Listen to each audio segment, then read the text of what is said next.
Once the marigolds are looking like they've had better days, for instance these have seen a couple of frosts, I start looking for the older flower heads that are kind of dried up, and I just pull those off, especially these ones that are just hanging like that one. I just gather as many of those up as I feel like I need. Usually doesn't take a whole lot because there's quite a few in each seed head. But I gather a bunch of these up and then I'll show you what the seeds look like. These have been out here in our unheated garage for, I don't know, a month and a half now, drying, and they're pretty dry. I like to not get in too big a hurry when it comes to drying them out. You can probably hear the crunching sound when I squeeze them. They're pretty dry.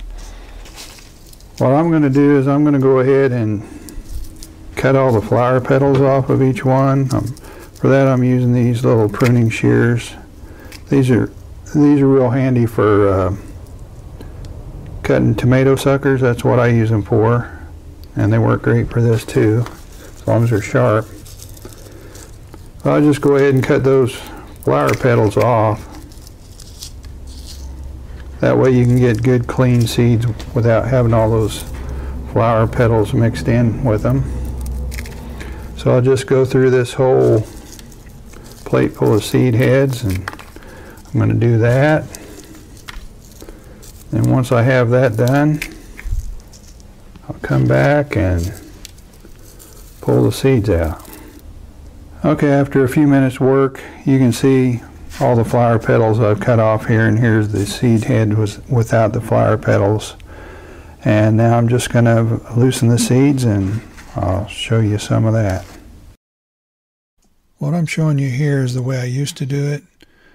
I would just take the seed head and open it up and then brush the seeds off in a bowl.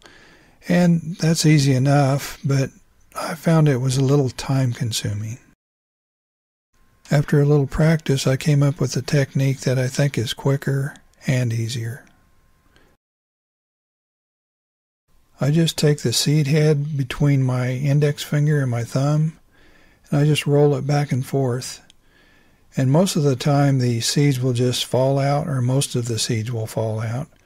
And occasionally there'll be some stubborn ones, and usually I'll just discard those and go to the next seed head.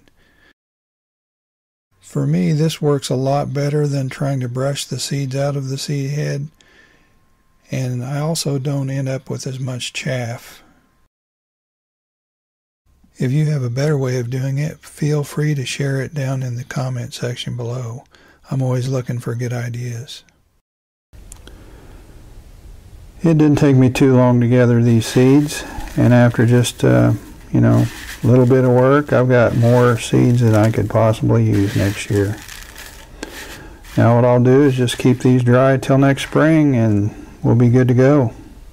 There might be a few pieces I have to pick out here and there, like this one, but those are really pretty clean considering. If you're just now finding this channel and you haven't subscribed yet, please subscribe. Otherwise, like, comment, and share. We'll see you next time.